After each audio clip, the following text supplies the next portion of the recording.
Good evening dear friends, happy republic day. आइए आज की क्लास में हम लोग कुछ गणित के प्रश्नों को देखते हैं जो बीपीएससी टीआरई 4 के लिए काफ़ी महत्वपूर्ण होगा और ये कक्षा 1 to 5, 6 to 8 और 9th सभी के लिए होगा। तो चलिए आज कम ही प्रश्न करूँगा क्योंकि आज थोड़ा सा ज़्यादा समय लग गया था विद्यालय में, तो थका सा महसूस कर रहा हूँ। तो आप कम ही प्रश्न देखिए लेकिन लाजवाब तरीके से देखिए और कंटिन्यू अपना स्टडी जारी रखिए। जब भी वैकेंसी आए फॉर्म डालिए और सिलेक्शन पाइए। चलिए पहला प्रश्न है प्रायिकता का। एक थैले में 2 लाल 3 हरी तथा 2 नीली गेंदें हैं। दोनों गेंदों को यादृच्छिक रूप से निकाला जाता है। दोनों गेंदों में से किसी के भी नीला होने की प्रायिकता, किसी के भी नीला न होने की प्रायिकता। कुल गेंदें कितनी हैं? 3 2 5 और 2 7। ठीक है, उसमें से कह रहा है कि नीला ना होने की प्रायिकता। तो नीला तो 2 ही है, इसका मतलब लाल भी हो सकती हैं, हरी भी हो सकती हैं, तो होने की संभावना 5। तो देखिए अब आपको मज़ा कहाँ आएगा, अब आप कहिएगा उपर्युक्त में से कोई नहीं। और ये बीपीएससी काफ़ी बड़ा खेल करता है एग्ज़ाम में। ज़रा इस ऑप्शन को देखिए, 10/21। ठीक, देखिए तो आपको लगेगा कि इसे 2 से काटूंगा तो ये कट रहा है, नहीं ना कट रहा है, ये आंसर नहीं होगा। फिर यहाँ देखिए 2/7 आपको लगेगा कि हो जाएगा, तो ये भी आंसर नहीं होगा क्योंकि कहा है नीला न होने की। तो नीला 2 ही है और न होने की यानी 2 लाल या 3 हरी में से कोई एक निकल सकता था। तो आंसर क्या होना चाहिए था? 5/7, जो कि ऑप्शन में नहीं है। तो इसका सही जवाब हो जाएगा ऑप्शन नंबर ई। क्या हो जाएगा? ऑप्शन नंबर ई। फिर से समझिए, मान लीजिए कि एक थैला है, इसमें 2 लाल गेंदें हैं, 3 हरी गेंदें हैं, 3 हरी गेंदें हैं और उसके बाद 2 नीली गेंदें हैं। कितनी? 2 नीली गेंदें। तो नीली गेंद न, टोटल गेंद कितनी हो गई? तो 5 और 2 7।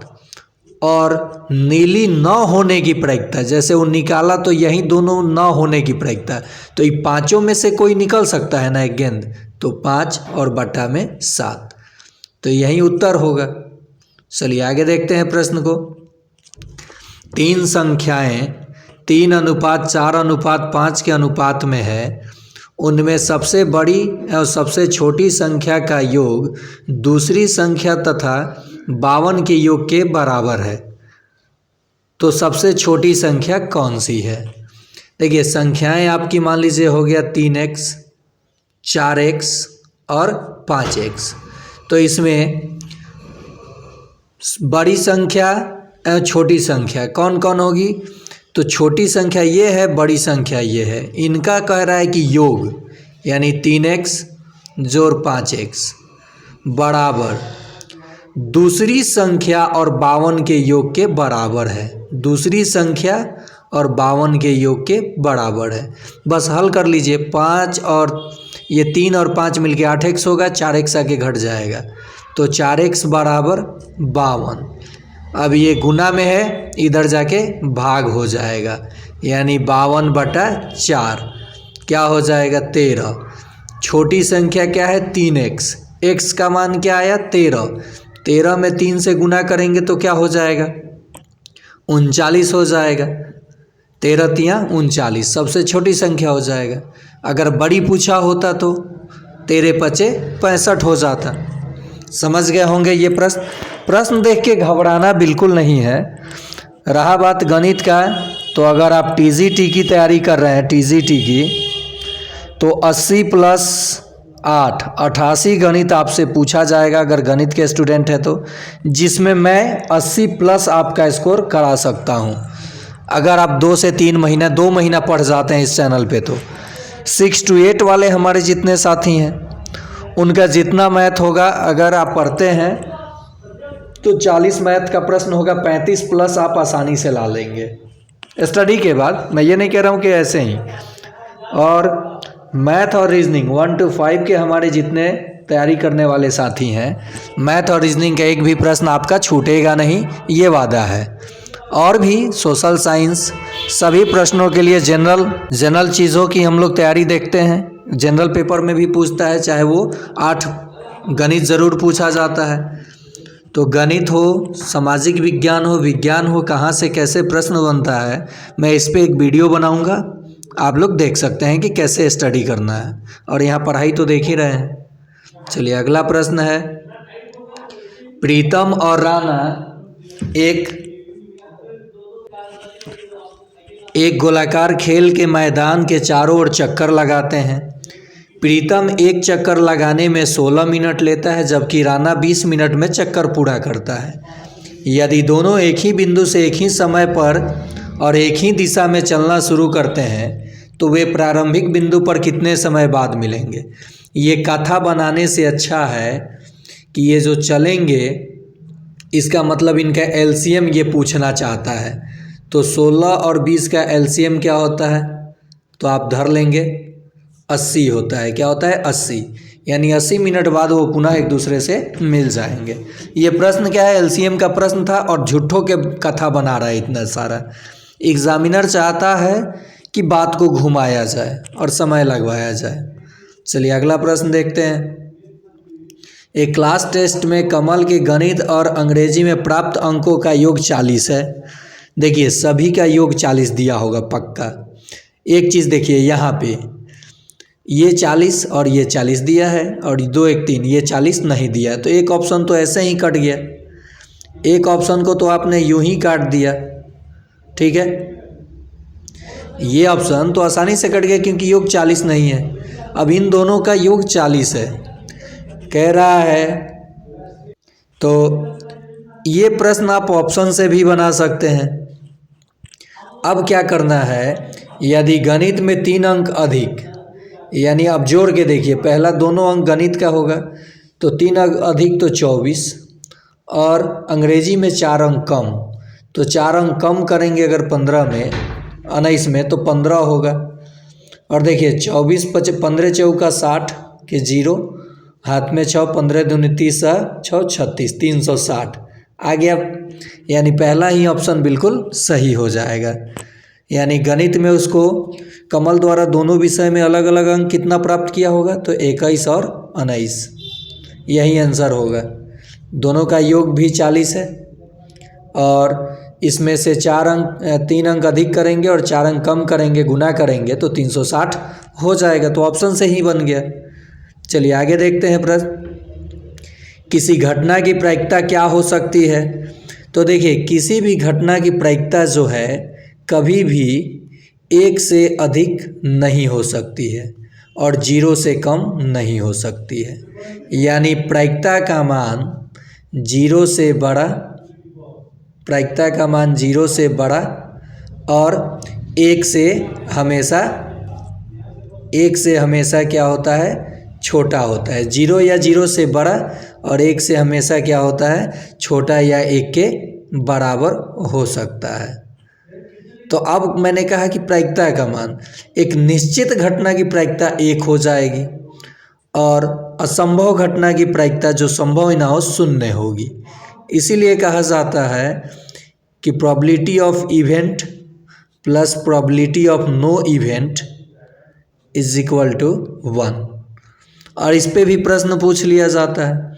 तो यहाँ देखिए प्रायिकता का मान ऋणात्मक नहीं हो सकती है और 1 से अधिक नहीं हो सकती है, तो यानी आंसर सी ही बच गया, यही हो जाएगा।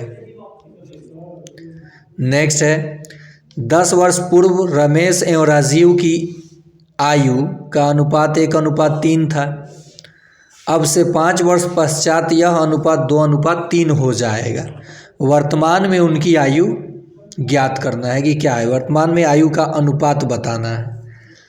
हम लोग देखेंगे कि किस में 5 जोड़ने पर 2:3 हो रहा है।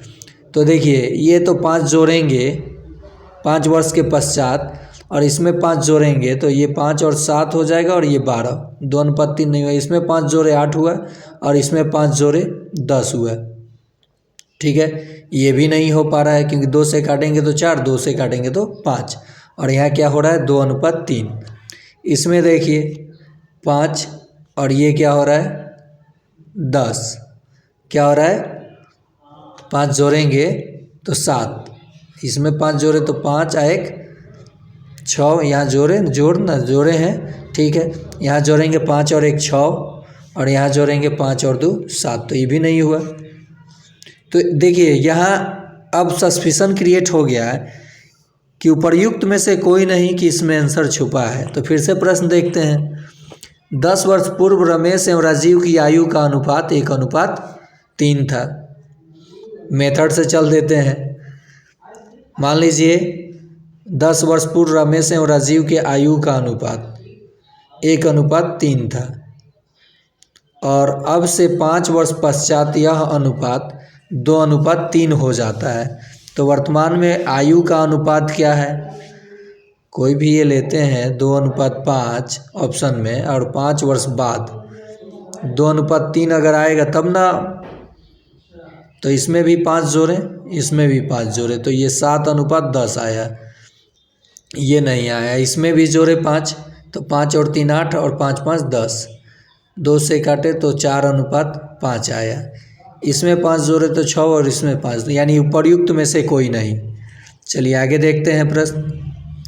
ABCD के बीच 5:2:3:4 के अनुपात में धन का वितरण किया जाना है। यानी A को मिलेगा 5x हिस्सा, B को मिलेगा 2x हिस्सा, x छोड़ दीजिए, इतने यूनिट में दिया है। यदि C को D से 1000 अधिक मिलते हैं, C को D से, D का हिस्सा कितना है 3x, x मान लीजिए, लगा लीजिए, और कह रहा है कि C को D से 1000 अधिक मिलते हैं। तो यदि हम लोग D में 1000 जोड़ देंगे, ठीक है, तो क्या हो जाएगा, ये C के बराबर हो जाएगा। ओके, देखिए मैंने कैसे इस प्रश्न को धरा है। ABCD के बीच ये पैसा बटा है इस यूनिट में, और उनके अनुपात दिया गया है, धन का वितरण किया जाना है। यदि C को D से 1000 अधिक मिलता है, तो D जो है 3x और C जो है 4x, तो किसको अधिक मिला था, C को अधिक मिला था। तो बराबर कब होगा, जब हम लोग D में 1000 जोड़ेंगे। अब ये इसको ले जाके घटा दीजिए, x का मान 1000 आ जाएगा। अब क्या पूछा है, B का हिस्सा 2x, यानी 2 गुना 1000, तो 2000 हो जाएगा। चलिए आगे देखते हैं प्रश्न। कह रहा है यदि समांतर श्रेणी का nवां पद 2n + 1 है, तो इसके पहले 3 पदों का योग। आसान है प्रश्न।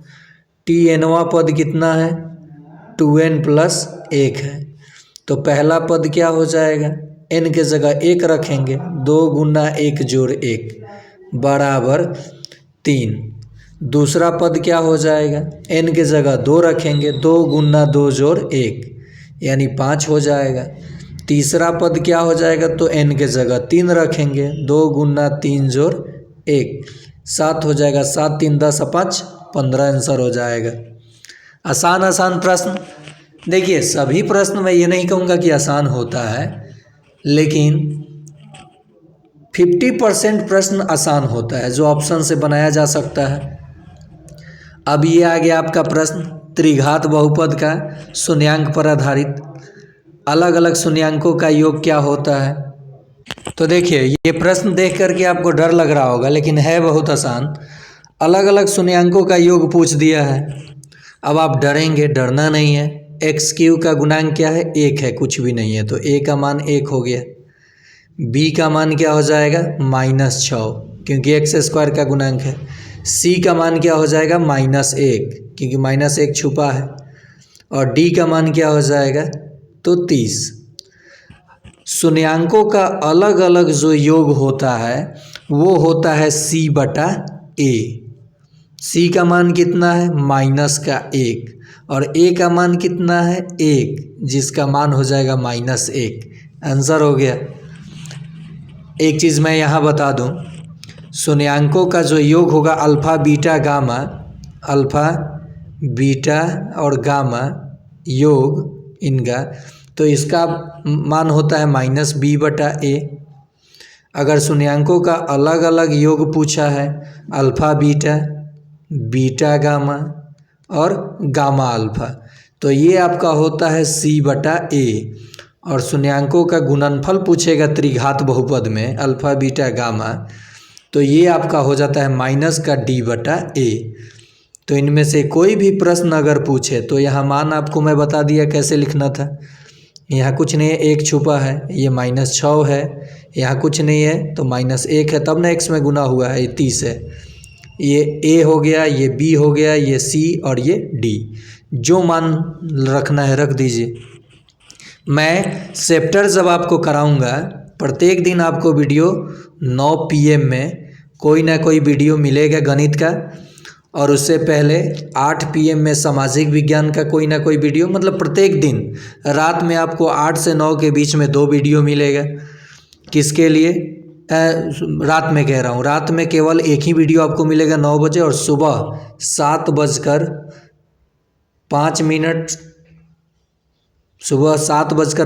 पर सामाजिक विज्ञान, हिस्ट्री, ज्योग्राफी, पॉलिटी सब का, और शाम में आपको विज्ञान और यानी रात में विज्ञान या गणित का वीडियो मिल जाएगा।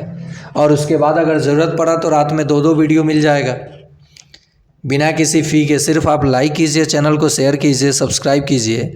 तैयारी कराने की गारंटी मेरी, और मैंने कैसे तैयारी किया और मैं कैसे सेलेक्ट हुआ BPSC में, इस पे मैं आपको वीडियो बना करके बताऊंगा कि कैसे किन चीज़ों को पढ़ना है, और कम मेहनत करके ज़्यादा किताबों का भंडार ना करके हम लोगों को कैसे एग्ज़ाम निकाल लेना है। तो आज के लिए इतना ही।